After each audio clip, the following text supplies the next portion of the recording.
Hello there, guys. Welcome back to the Waifus. I'm Sefhi, your favorite gambling addict, and this time we talk about Takina and the first impressions on this new girl that was released today. So this is a first impressions video, it's not the final review or anything. We're gonna be talking about the initial test we've been doing after pulling for her.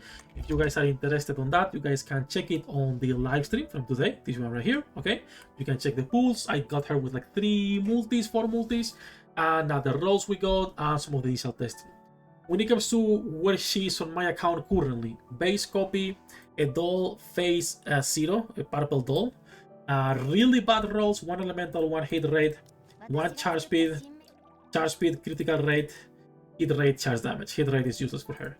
777, we'll talk about skills in a second, and I've been running her with a resilience cube because even though Raptor looks good for the true damage, it's not high level enough yet to be testing. I need to bring this to at least level 8, 10, probably even higher to compete on the test with the other cubes, right?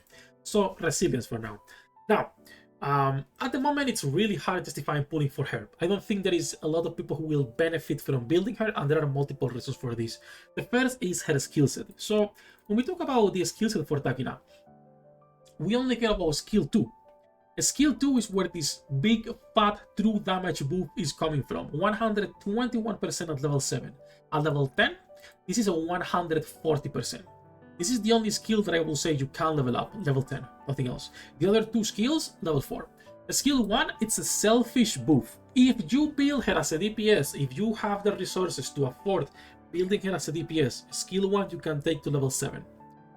And then when it comes to her burst, it's the same thing. Yes, there is damage taken, and there is damage on her weapon, on changing the weapon type. But unless you just like a skill 1, build her as a DPS and get good rolls, it's a level 4. Not even level 7.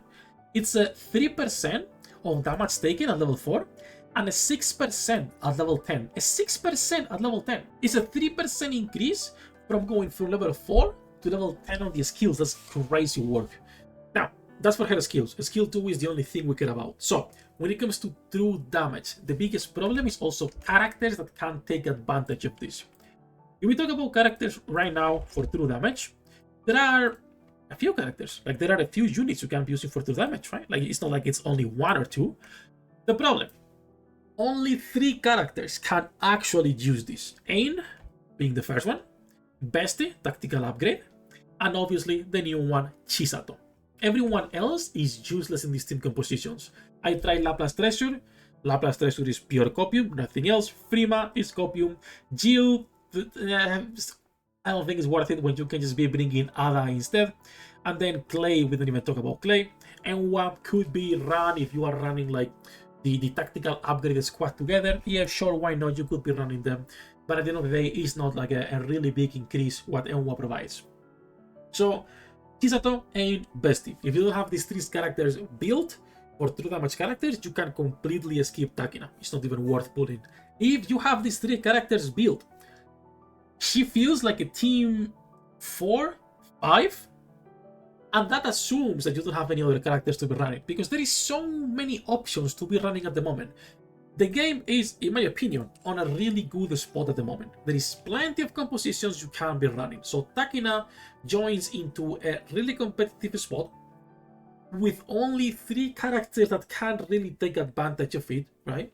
And we don't even know if Shift Up will release more true damage units in the future on the half anniversary or not.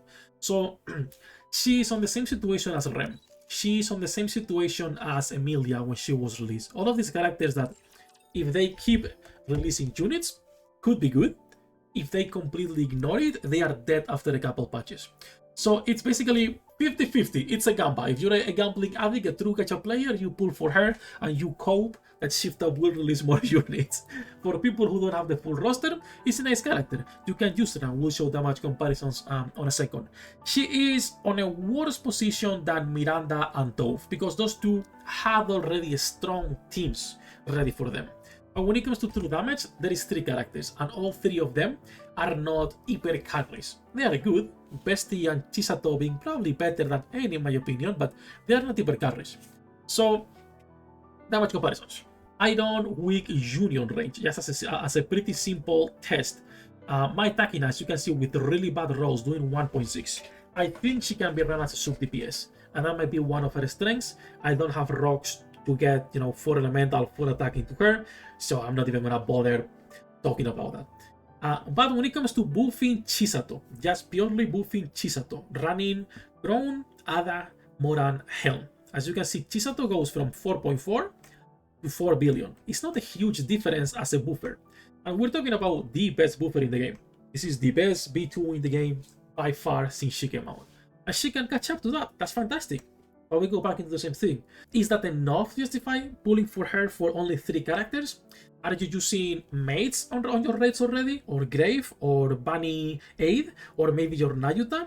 Or even Velvet if you want? Or maybe you're using Breed if it's a fight weak instead of using Bestie there? Or any of the OG B2s being maybe your Bunnies still, right? Like, there is so many options for B2s and there's only 5 teams. That even for for solo raid, it's hard to pull for her. When it comes to Union raid, it's absolutely useless. We don't even talk about her. She will not be used there. On solo raid, there could be a case scenario where people might be able to take advantage of her kit. Then I went to the museum to test on a couple bosses, and I started with actually the bird. I started with the Stormbringer, and we were kinda dying, but still the results were pretty good. So as you can see, any character that can do true damage will be doing good with her. And then if you compare that with the Rapid Red Hood, right, from running Takina or running Crown, it's a huge difference in damage as to what they can do. And then I was checking as well with Nayuta instead, and it was a pretty similar thing. So if you can run her on those teams, she will work, but it's super limited. And then I was checking with Ain, and we got a few better results. So first of all, Takina, Ada, Ain, Helm, Siren, 900, 1 billion with Takina, and with Crown 1.1 and 1.2. Not a huge difference on Ain, still working pretty well. And then we were checking with Nayuta Takina as an off burst. If you do not build her as a DPS for whatever reason, because again, it depends on how many rocks you can spend on her, I got pretty unlucky. Mine is going to be a support character. And as a support, it's better to run her off burst only for skill 2 and bursting with someone else like Nayuta. Because now you can take advantage of Nayuta buffs, you can take advantage of her heals, and you're getting also a little bit of a better burst generation depending on your team composition. And speaking of team composition, those are the tests. There is a few more on the stream itself if you guys want to go check that out. But that's basically what we were running. When it comes to team compositions, it's also really hard justifying bringing her. So when we talk about B2s, right, you're going to be bringing your Takina. Let's assume she's off burst because you don't have good rolls and you only run her as a support for true damage. True damage means it's either your Ain, your Bestie, or your Chisato, right? Other one being the second DPS and buffer for your main damage dealer. Let's talk a little bit about Iron Week, since that is the next raid. What is your burst generation? What B1 are you putting here to have actually decent burst generation? Even when we talk about big ones, she is super limited to justify bringing into the team, Takina. You could be running Rogue, and that could solve a little bit the problem of burst generation. It's still not fantastic, but better. But anyone else, you are not running Siren on this team. Let's not even pretend you're putting your best B1 on one of the, not the worst team, but team 4, team 5, right? You're not putting Moran because you need burst generation. You are not putting Litter. You could put Litter, but same thing, burst generation. Your options are the snipers, either Rogue or Declare Wife. Declare Wife doesn't really benefit these girls here because no Pierce. So Rogue, because of the heals and also because of the attack damage, could be the one, right? But even in those situations, it's quite limited where you can put her. Regardless of the element, even if you're talking about Ain, the burst still remains a problem. You cannot remove Rogue for someone else. Even if you talk about Bestie, which is the best true damage dealer plus burst generation, it's still not enough, right, for good rotations. So all in all, she feels like a character that, yes, she can be used. Yes, she's not useless. Those 120%, 140% true damage is pretty good. But where the fuck are you actually slotting her? Like, for most people who have the option, if you have a lot of units already, your roster is semi-built, there is not that many reasons to justify bringing or building or pulling for her. If you care about Licorice Recoil, grab a copy. If you actually just want to be running, full 5 iron teams, she can be used. She can be used, but it's not going to be the best option in my opinion. Also, if you're only building her as a support, don't worry about the other skills, just go for skill 2, because the others are not that great. That said, that's basically everything for this video. I do like her. She is not someone like fucking, what was her name? I always forget. Someone like Flora, right? It's one of these characters that was released recently, like in the last year, that clearly are fucking awful, being your Rumani or your Sora or characters like that. But I don't see her as anything higher than a T3, because even though her moves are really strong, there is not that many options to put her in. Like if we're talking Iron, bringing Hell is always gonna be better than bringing Takina, because she's even more limited on how many characters she can work. I can see her as a T3 because, for example, Delta only works with 2 characters, being Cinderella and Crown, right? And Viper only works on specific water compositions as well, or same for Arcana, same for Trina, but I don't see her any higher. I might move some of the characters in T3 a little bit higher, for example, Breathe and Helm Aquamarine, even though they are only for those raids, I might be putting them on T2, so people understand that they are usually better options on Element to run.